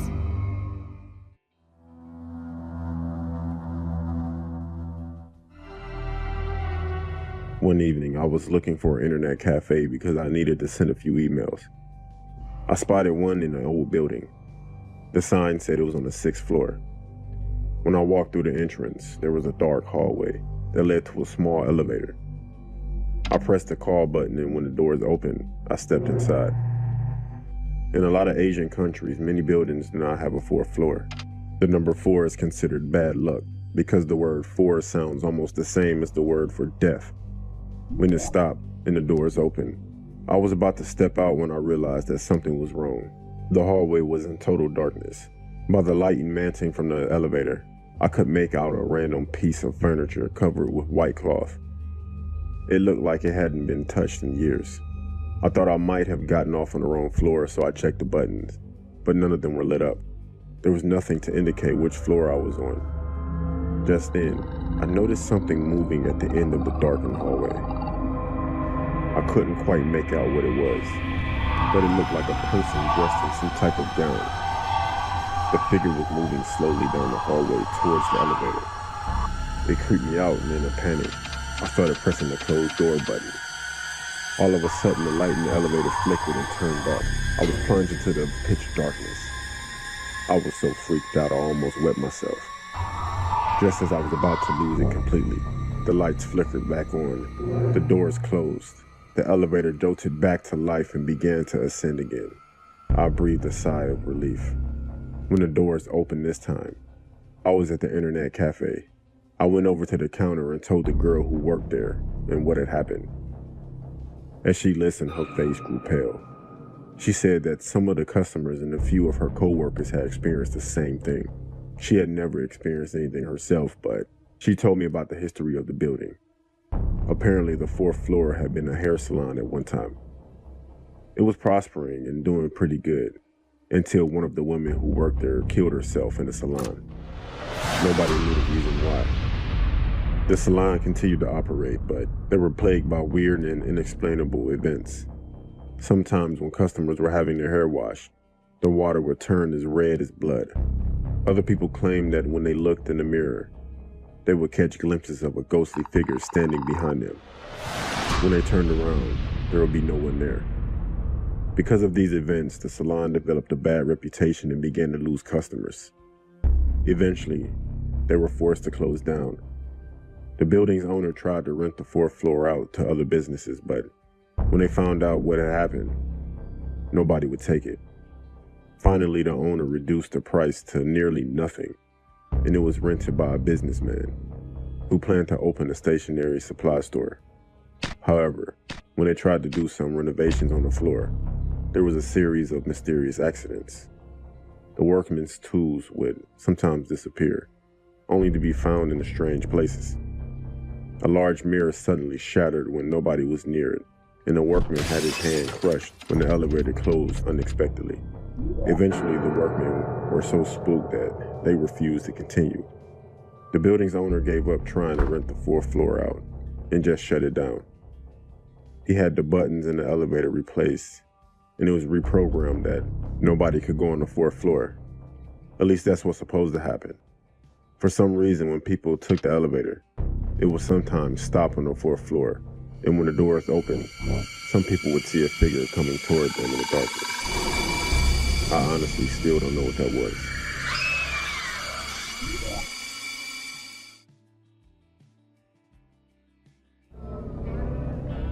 I'm someone who goes on the deep and dark web constantly. It's not what people think, where it's evil and overpopulated with crazy people. That's only a small percentage of the dark web. Years ago, my girlfriend broke up with me, and I put her personal information on a forum, and soon after that, she disappeared. It's been a while since that happened, and I've ran into people that have disrespected me since. I'm not an intimidating guy, nor do I look intimidating, nor do I ever have physical or verbal conflicts. I always think to myself that these people don't know what could happen to them. I work at a fast food restaurant, and at the time of this story, my manager was really on my case about everything. I would be late, mess up orders, have an attitude with customers, and some other stuff I could name, but it's so much. I understood that I was messing up, but the tone that this guy would talk to me embarrassed me in front of my coworkers, and sometimes in front of customers. One day, though, that was the last straw. So one day I walked into work, 5 minutes before I was due to clock in, and my manager out loud said that the window licker is finally on time, in front of customers and my coworkers. Everyone laughed at me. During my whole shift that night, he would direct smart comments toward me, while still yelling at me for everything that I did wrong. I made up my mind. I was going to find that forum and give his information. On my walk home, I was going back and forth with myself about whether to do it or not. By the time I made it home, I made up my mind. I didn't shower nor did I change clothes. I went straight to my laptop and I searched. I possibly clicked maybe 100 links because on the dark web there are links that will take you down any rabbit hole. A link named Pork Chop piqued my interest. When I clicked it, I was directed to an About page. It only said 6 words. We find it, we chop it. And another link that said, here's an example of what we do. I clicked it, of course. As soon as I clicked on it, the picture went to the point of view from an old school camera, with the date and time in the corner of the screen. The person behind the camera approached the man and followed him. A few minutes go by, and the man noticed what was happening. He turned around and approached the camera while yelling and screaming at the person for following him. Then all of a sudden, you see 5 huge guys dressed in black wearing a pig mask run from behind the man. and drag them into the dark. The person holding the camera turns the camera to his or her face and leaves it there for about 5 to 10 minutes. That person also wore a pig mask, but all you could hear was the man screaming and sounds that I don't want to describe in the background. The camera was then turned back around and the sight that I saw was disturbing. It was something that no one would ever want to see. Some people say that they wouldn't wish it on their worst enemy, but I did. After the video was over, there were links. One said pork and the other said chop. I clicked on the pork and it prompted me to put in a code. I didn't have one, so I backed out. So I clicked on chop. There was information that needed to be filled out, like name, height, description, and place. I filled out all the info for my manager. And the place, it was my job. I submitted the form. At the end of the screen, it said, "See you soon." 4 days later, while at work, my manager approached me and decided to apologize for the way he treated me, and offered to give me more hours and said that he will work with me more often because he sees potential in me. A few hours later, it was close to the end of the night. My manager helped me with the trash and took it out for me. As I were putting chairs on top of the table getting ready to mop, I looked outside and saw my manager looking over at something, but he looked worried. I moved to get a better look and I saw what he was looking at. He was surrounded by 6 people in a pig mask with weapons in their hands. I ran outside as they swarmed him, except for one person. He had a camera. I forgot all about these guys, and then I put his information on the website. I ran outside as they approached him. He looked at me for help, but I ran back inside and called the police. It took them 10 minutes to get there. When I looked back outside, what I saw was the most disgusting thing I've ever seen. I wish I could get the image out of my head. Between the time of me initially seeing them, calling the cops, and running back outside, these guys were gone, but my manager was still there. I went to his funeral the next week. The next day I received an anonymous email that had the whole video. They were watching him his whole time he was on shift. I don't know how they got my email. I never provided any of my information. Till this day, I still feel sick because my manager was starting to be nice to me that day. I can't go back on the dark web.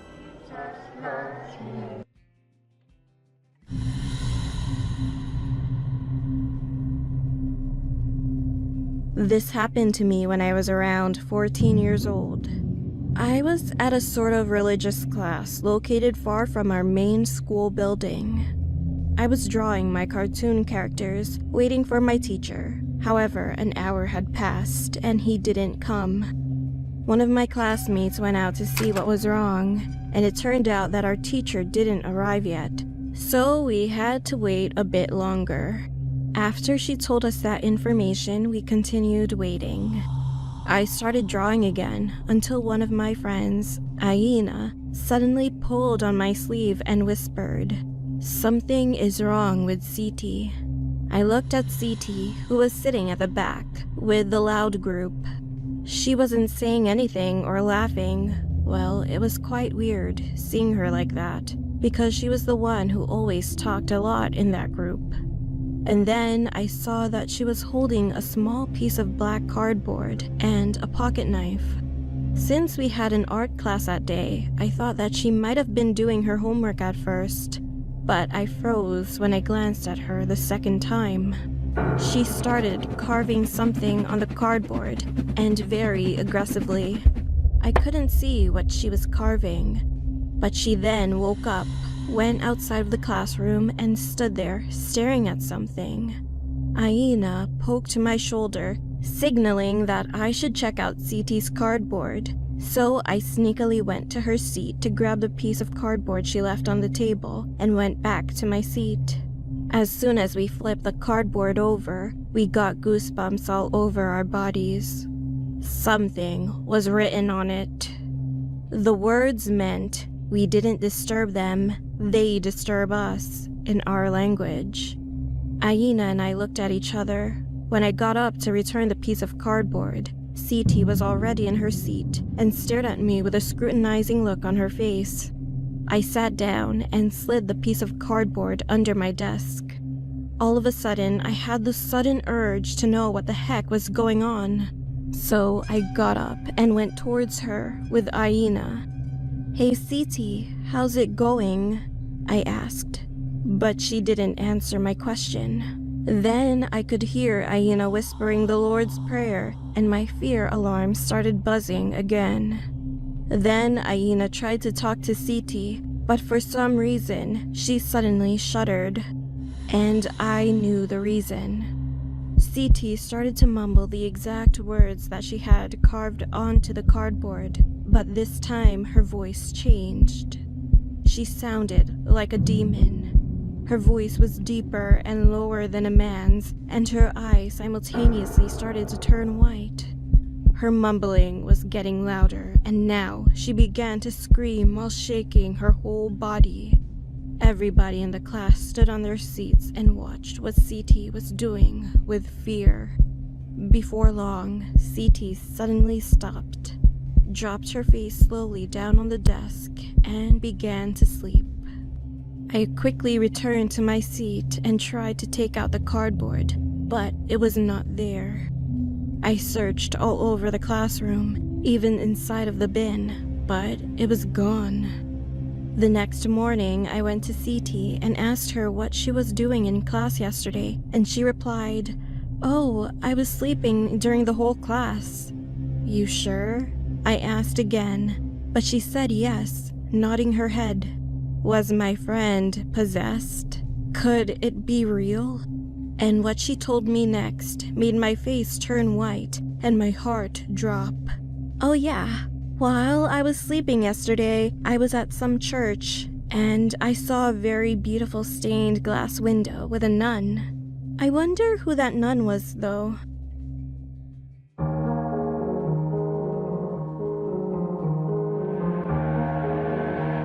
My name is Nikki and I'm 19 years old. This past December, I got myself a Christmas temp job working at Amazon, helping with deliveries. It gets pretty busy around that time for deliveries, obviously, because it's Christmas. Right away, I hated the guy I was helping with deliveries. His name was Frank. To describe him, he was a bit overweight, didn't shave well, and his hair was short. I didn't like him because he was very rude and seemed like he was in a bad mood all the time. And I would be in the van with him most of the time, making deliveries, and it was very awkward. I tried to make conversation with him, but like I said, he was very rude, and there was no point in trying after about 2 times. I thought about quitting, to be honest, or at least be with a different delivery driver, but I didn't want to cause any trouble. I was a temp after all and needed this job. I thought Frank was really rude and socially awkward and not a nice person to be around, but I never thought he would harm me in any way. One evening after finishing deliveries, we were driving back to the Amazon warehouse, or at least that's where I thought we were going. Frank passed the turn where we always go to the warehouse. As I said before, we didn't really speak, so I wasn't about to question him. He would probably snap at me anyway. After he continued driving, the more obvious it was to me he was taking me to another place, and it wasn't the warehouse. I finally asked Frank where we were going. He didn't snap at me, surprisingly. He just said we needed to run and do a quick errand. I was looking around my surroundings, and I could see that we were around empty fields and abandoned farmhouses. At this point, it was getting dark outside. Frank then pulled up next to a tall, overgrown, and unkempt cornfield. He said to me in a very firm voice to stay exactly where I was. "Don't move." Frank then got out of the car and started walking up into the dirt road, disappearing into the dark of night. 10 minutes went by. I sat in the van by myself in the dark and had no idea where I was. My phone was in the warehouse in the locker, as we weren't allowed to have our phones during work hours, so I couldn't even go on my phone or use it as a light source. I needed to pee and couldn't hold it any longer, so I got out of the van and headed into the cornfield to do my business. After doing so, I started to walk back towards the van. In the near distance of the cornfield, I could see flashlights. 2, in fact. I found that really odd, as the whole area seemed to be abandoned. As I got closer to the van, I could hear a sort of heated argument going on between Frank and another man whose voice I couldn't recognize. I couldn't see him either. I heard the other man say, "Where is she? You said she was in the van." Frank then told the man that she was just in there, and she has to be around here somewhere. The other man said to Frank, "If we don't find her, you're a dead man." That's what those flashlights were. Those men were already out in the cornfield searching for me. I snuck off into the field, walking quickly but as quietly as I could, the whole time crying and thinking I was about to die. After walking far enough, eventually leaving the cornfield, I ran down the side of a long dirt road. I have no idea for how long, but eventually I came across an old diner which was still open, thank God. Then the manager called the police for me. After this incident, I quit my job, but this wasn't the end of it. About 2 weeks after quitting my job, I got a call from my boss who employed me. He told me that I was the last one to see Frank, as no one has seen him since. Apparently there were rumors that he owed people money from gambling debts, the people you don't want to be in debt with. As much as I don't like to think about it, I'm pretty sure Frank's way of paying off his debts with those people was to hand me over to those men. And what those men had planned to do with me, I never wanted to imagine.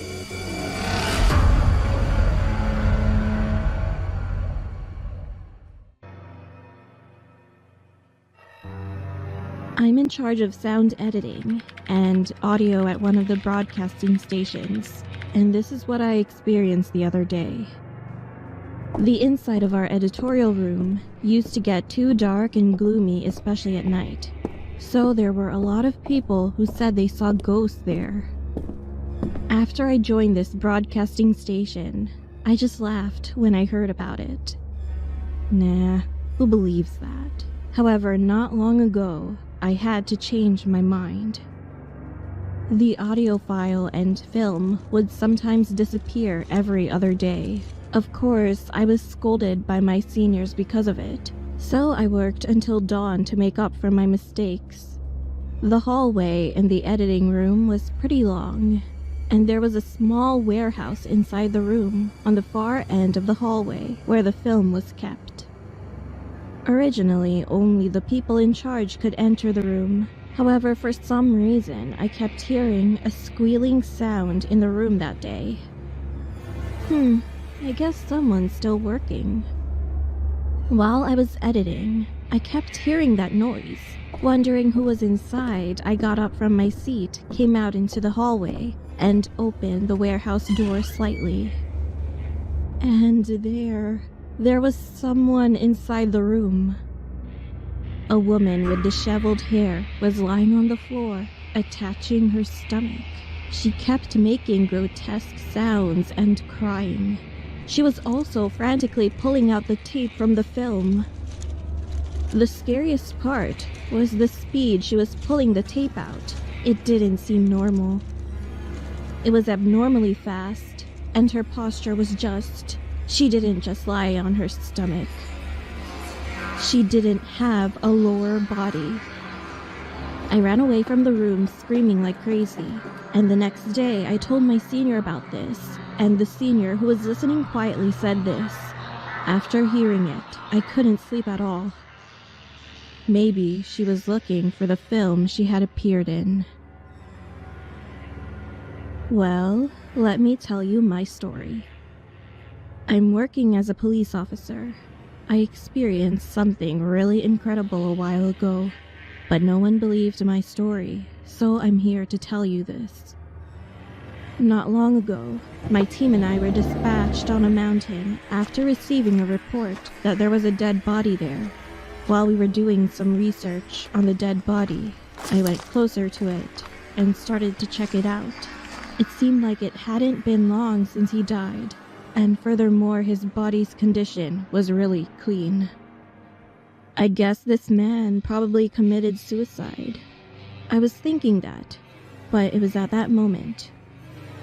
Not yet. The dead man was staring at me, with his eyes slightly open, and I definitely saw him saying it based on the shape of his mouth. He's alive! I saw it! I screamed, grabbed the other cops, and shouted, but soon, I eventually got scolded by the chief, and he told me not to disturb the other cops. He also told me that the body's cardiac arrest was checked already. I soon became devastated. Did I not see it? Did I just witness something wrong? It turned out that it had been about 10 hours since he died, and the cause of his death was suicide. I started to tell another senior police officer. He listened carefully to what I was saying, and he finally said this. "Well, sometimes there are people like you. You know, those types of people sometimes hear the last thing the dead wanted to say." I just heard this from someone I know. One day, he got up as usual, and then he stared at his finger with a blank expression on his face. Why don't I have 6 fingers? Why do I have 5 fingers? Where's the other one? He started to have these kinds of thoughts out of nowhere. He was so worried, and he kept thinking about it on his way to work. And he was so scared when he came back home that he burst out crying. However, he eventually realized it only before he came home and was about to fall asleep. Oh, yes. I have 5 fingers, actually. A few days later, he posted about this on an online community. Well, of course, most people treated him like a crazy person or just laughed at him. In the meantime, a comment written by one person stuck deep in his mind. The anonymous commenter said he might have early-stage schizophrenia, and he asked him, what if he thought he had 4 fingers instead of 6 eventually? I got goosebumps when I heard that.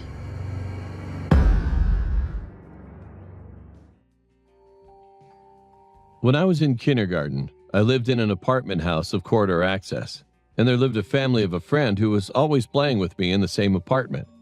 Me, my mom, my friend, and my friend's mother. We used to hang out with each other often. Then one early dawn, my friend's mom kept hearing an irritating sound outside the front door, so she woke up and went outside. To her surprise, there was an angel of death crawling on all 4s in the hallway in front of her eyes, just moving back and forth, on and on. And that irritating sound that she heard was the sound of his black dress being drawn to the floor. She screamed with fright, but it kept crawling slowly in front of the front door, not caring about her at all. And she eventually realized that it was a dream when she soon awoke.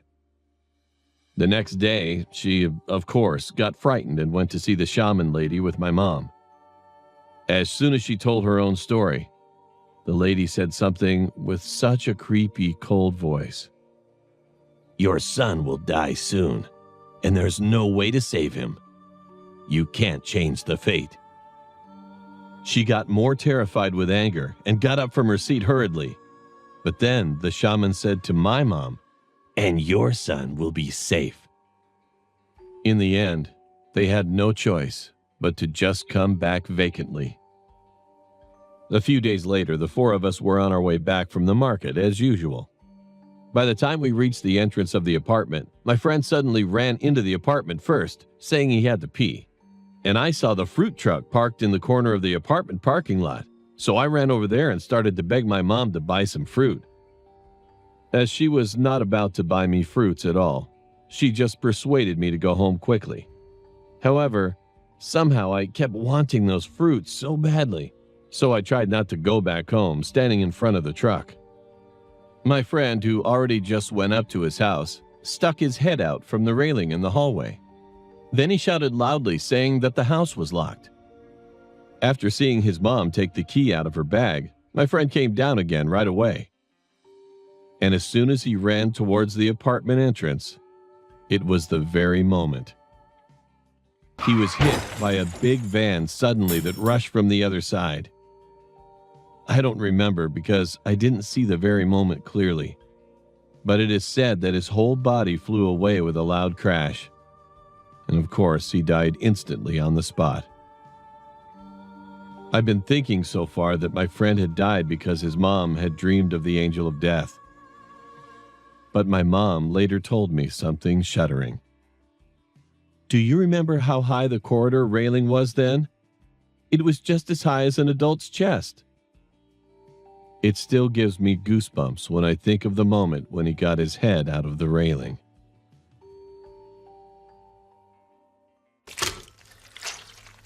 I used to live in a small house located close to a large town. I always read the newspaper every morning when I woke up, and one day, I saw the article that one man from the same town I live had been missing for almost 4 months. The guy had a large scar from his left ear, the mouth, and over to the right ear. I thought I had seen something like that in a horror movie before. After a few more months later, another man was found murdered not far away from our house. The police kept searching for the criminal.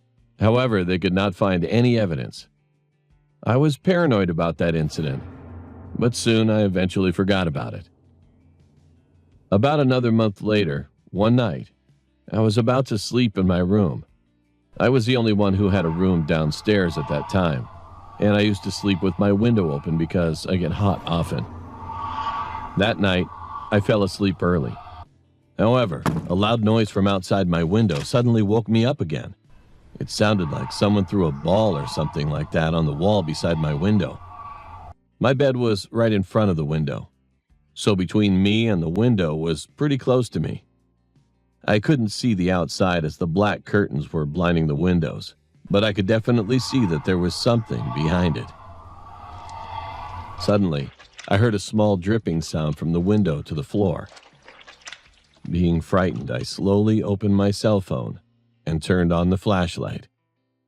And there was blood dripping to the floor.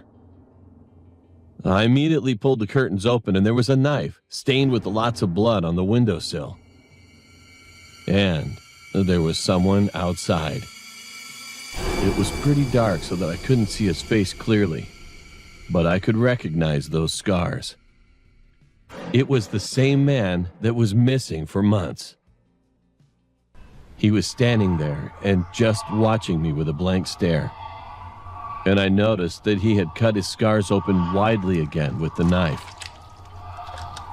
I quickly grabbed the knife, went to my parents' room, and showed it to my dad without saying words. Dad immediately called the cops, and they ran toward my room, but when we looked outside the window again, he was already gone. After the cops had arrived, they didn't find any trace of him. And now it's been 2 years since then. But still, nobody has found the man yet. Who was that man?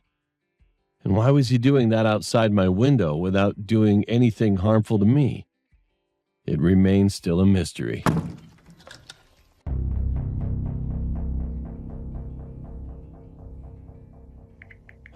So, where should I begin my story? First of all, I recently got a job as an intern at a small company while attending a special high school. And from school, I had a friend who I hated most. He always spread false rumors, making my friends turn on each other, and never was sorry for what he had done wrong. Well, he was already a celebrity at that time. But this dude and I eventually got a job at the same company. Because I had the complete opposite character of him, we had a lot of fights at school. However, after I came into the company, I tried to control myself as much as I could, and understand him no matter how much he said stupid things. My friends ended up calling me Buddha. But the incident eventually happened 2 weeks after my first day of work. I can't tell you the specific details to protect the company's privacy, but his mouth was absolutely a disaster. Our school teachers had to come to the company. We both had to have a face-to-face talk with the executive director, and we even had a call from the education office. I got so angry.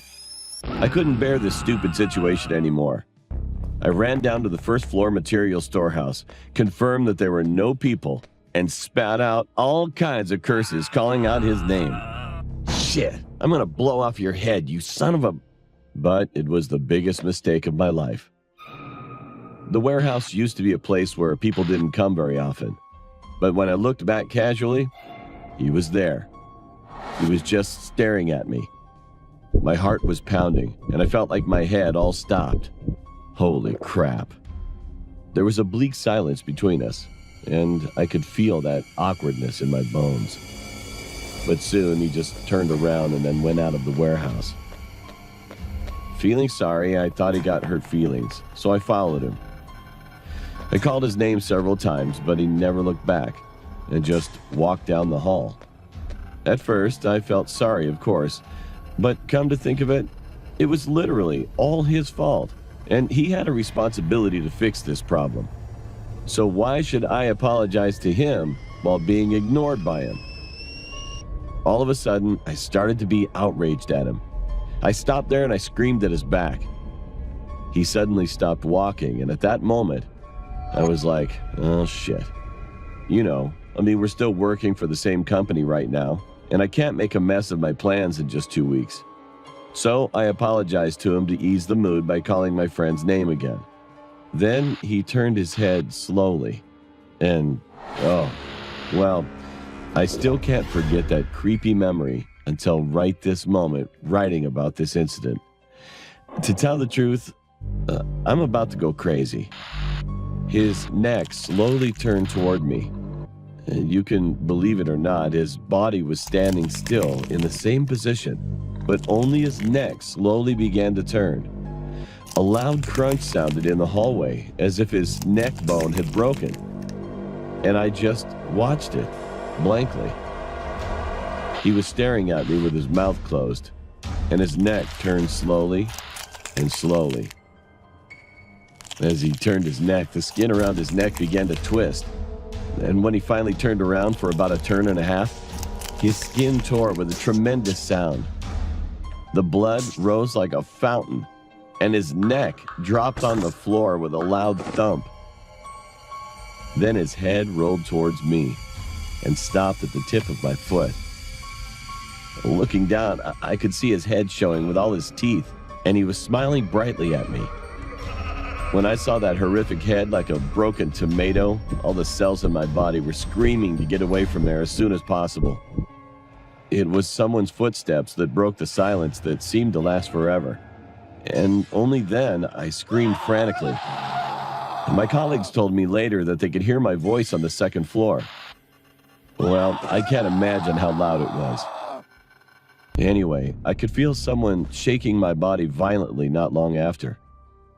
The next thing I knew, the executive director, the section chief, and everyone in the company were looking down at me with a surprised look on their face in the hallway. I was sitting on the floor before I knew it, and he was gone already. I was taken to the hospital right away that day because I spit blood on my hand while coughing. I couldn't remember how big I screamed. And while I was explaining the whole story at the hospital, I heard something incredible. One of my colleagues told me that my friend was working in his place at the time, and he was even so busy that he never came down to the warehouse on the first floor. I couldn't believe it.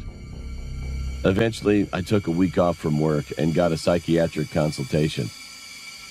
And 5 days have passed since then. I heard that he was dead. On the 5th day, the director came in early in the morning and opened the door of the company as usual. While he was working in the office on the second floor, he heard a loud bang in the hallway. And when he went outside, he found my friend had hit his head on the marble floor, and it was all smashed. He died just like that. Later, when the director checked the CCTV at the police station, he found that my friend quietly climbed the stairs while he went into the office and closed the door. He just stared downwards for a while and jumped off. I guess the director must have been shocked. He eventually had to go to a psychiatrist for a while. When I came back to the company, there was only silence inside the company, which was unusual. Anyway, I was just playing with my cell phone while I was writing this, and I just got a call from the chief. He asked me if I came down to the first floor on Saturday morning while I was on my alternate work. I was working on the second floor in the first place, and I couldn't go down to the first floor until lunchtime. So I told him I didn't. But then he said something strange. He was smoking in the outdoor parking lot that day. Then he suddenly turned his head toward the warehouse window on the first floor. He said that I was standing inside and staring at him quietly in the dark warehouse. He continued to say that I looked at him for a while and then disappeared. At first, he didn't want to say anything hasty, but he finally called me thinking about my friend who died a few days ago. Well, to be honest, I'm in a panic right now. I mean, I've calmed down to some extent, but I'm still scared. There's something I didn't reveal while writing earlier. I remembered it just now. When I'd seen my friend's fallen head that day, I actually saw the face coming toward me. It was neither my executive director nor the section chief. It was me. I could see my body walking toward me with only my head turned back. So, the reason I screamed was not that I saw my friend's fallen head. I screamed at myself. My parents have gone on a trip right now, so there's nobody at my house right now. Now, what should I do?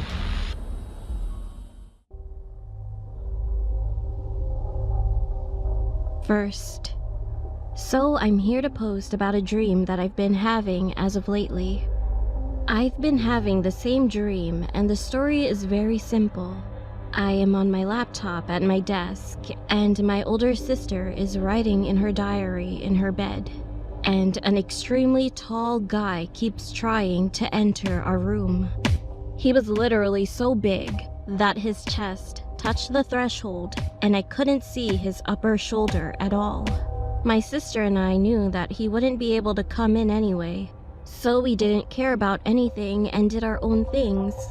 He bumped his body trying to come in, then finally gave up a while later and went back. And at that moment, I woke up. But recently, he keeps cutting his body little by little. By the third day, he hadn't been able to come in, but the day before yesterday, he was in front of the door, standing with his ankles. He cut off his foot. Of course, he couldn't come in either, and just yesterday, he cut off half of his calves. His shoulder was seen for the first time, but he has also kept bumping against the door. And this time was no different. What happens to me next if he cuts himself all the way to his knees?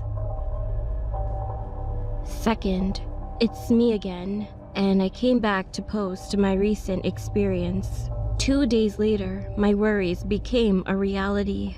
I had a dream again that day, and this time he really cut himself to his knees. I'm not going to explain all the details, but all I could see was his abnormally big mouth, and he was smiling brightly. Then I woke up. I was too scared to go back to sleep after just seeing his face. After that, I gave up on sleeping for a couple of days. I drank all night with my friends, went to a handicraft workshop run by my mom.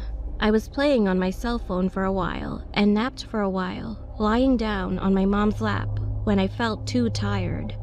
Then I fell asleep, shallowly, on the sofa, and the man was there in my dream as usual. Fortunately, I was able to wake up right away because I didn't sleep deeply. However, being scared, I called my aunt, who was interested in spiritual existence at that time.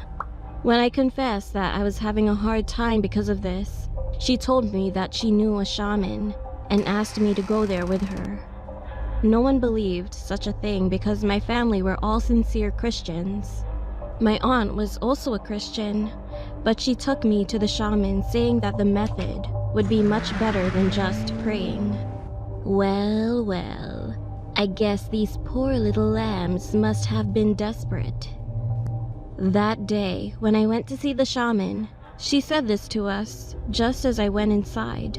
When my aunt asked what I should do next, the shaman said, "I'll give you an amulet. Put it on your door." Because we don't know if he was just joking around or doing it for a reason, we have to give it a few more days. Then she continued, "After I came back home with the amulet, I put it on my door without my parents knowing.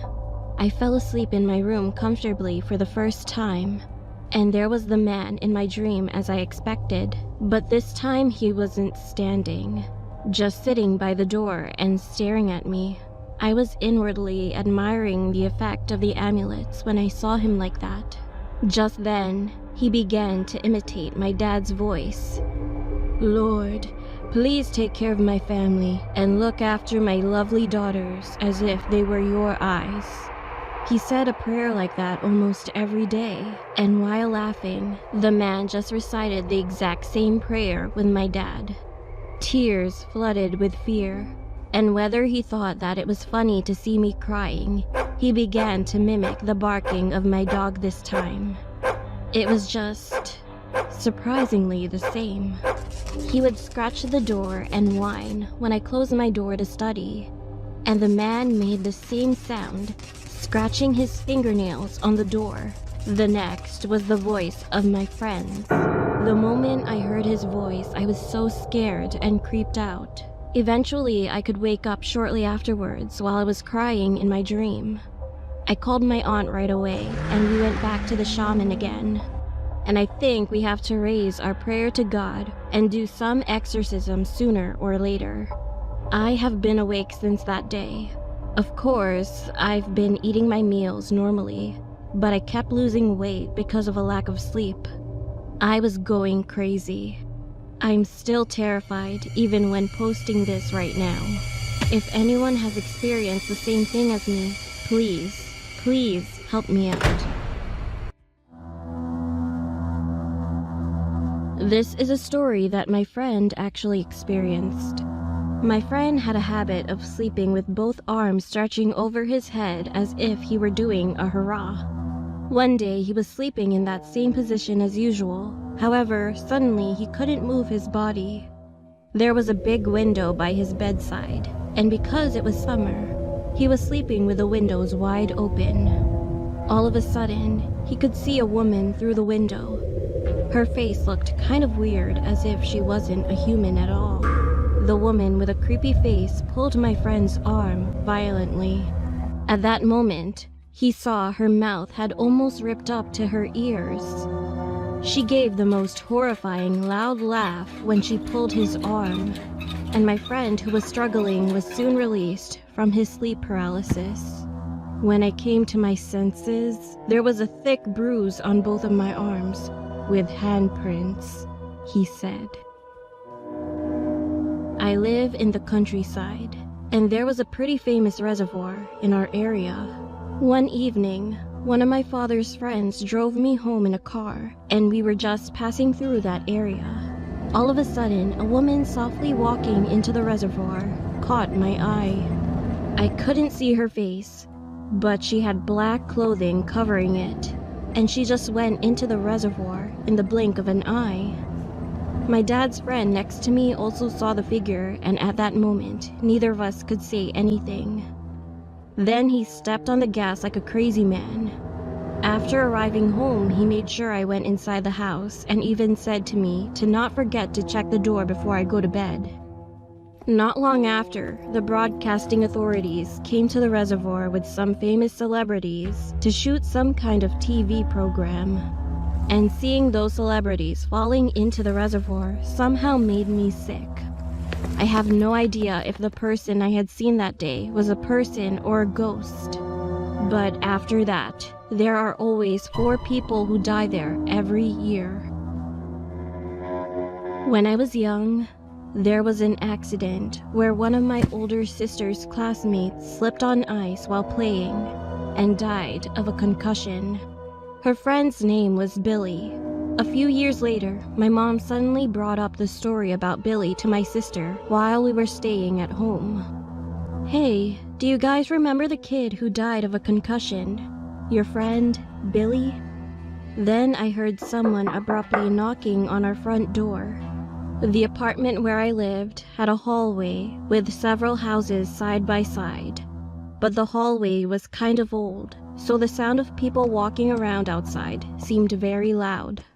Furthermore, there wasn't a sign of anyone that day, but someone had just knocked on my door.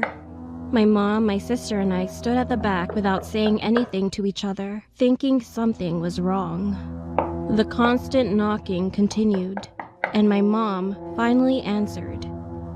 "Who is it?" Then someone from outside said, "Is Billy here? Is Billy here? Is Billy here?" It was a woman, and she asked these 3 same questions in a very dry voice. No, he's not here.